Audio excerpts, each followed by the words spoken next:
एक बार एक मोहल्ले में एक औरत अपने 3 बच्चों के साथ रहने के लिए आती है। औरत बहुत सुंदर होती है और साथ ही साथ बहुत अमीर भी होती है। बड़ा सा बंगला, खूब सारे नौकर चाकर, खूब सारी गाड़ियां होती हैं उसके पास। कुछ दिनों में मोहल्ले वाले उस औरत से संबंधित 3 बातें नोट करते हैं।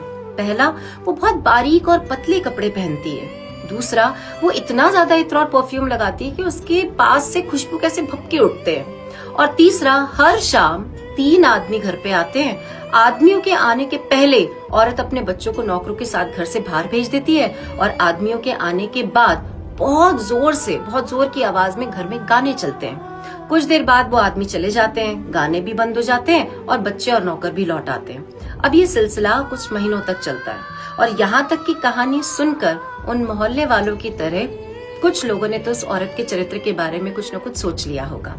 कुछ महीनों बाद उस औरत की मृत्यु हो जाती है। अब मोहल्ले वालों को लगता है कि ठीक है, जैसी भी थी तो इंसान ही, इंसानियत के नाते हमें उसकी अंतिम यात्रा में जाना चाहिए।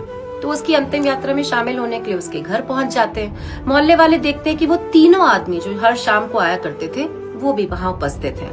अब मोहल्ले वाले लोगों के मन में जिज्ञासा तो थी, तो वो उन तीनों के पास जाते हैं और पूछते हैं कि आप तीनों का इस औरत से क्या रिश्ता है। हम देखते थे कि आप तीनों हर शाम घर पे आते थे, आपके आने के पहले नौकर और बच्चे घर से चले जाते थे, आपके आने के बाद घर में बहुत जोर से गाने चलते थे। अब ये सुनकर वो तीनों समझ जाते हैं कि मोहल्ले वाले औरत के बारे में क्या सोच रहे हैं। उन तीनों में से एक व्यक्ति कहता है कि ये मेरी बड़ी भाभी थी और मेरे बड़े भाई की मृत्यु भी कुछ सालों पहले हो गई थी।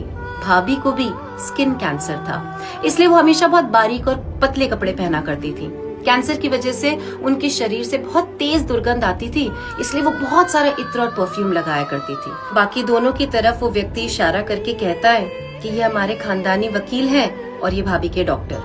कुछ महीनों से भाभी की तबीयत बहुत ज्यादा खराब हो गई थी और वो अपनी वसीयत लिखवा रही थी, इसलिए मेरा और वकील साहब का वहाँ रोज आना होता था। डॉक्टर साहब भाभी के इलाज के लिए आते थे और जब ये उनकी स्किन, उनकी चमड़ी निकाला करते थे तो उनकी चीखें निकल जाया करती थी। वो नहीं चाहती थी कि उनके बच्चे उनकी ये चीखें सुने, इसलिए वो बच्चों को नौकरों के साथ पहले ही भेज देती थी। मोहल्ले वालों तक भी ये चीखें ना पहुंचे, इसलिए वो हमारे आने के बाद घर में बहुत जोर से गाने चला दिया करती थी। मोहल्ले वाले ये सब सुनकर अपनी सोच पर बहुत ज्यादा शर्मिंदा हुए। ये तो कहानी है दोस्तों। असली जिंदगी में हम अपनी छोटी सोच और अपने नजरिए से शर्मिंदा ना हो, इसलिए ये बात हमेशा ध्यान में रखना कि कभी कभी आंखों देखा और कानों सुना पूरा सच नहीं हो।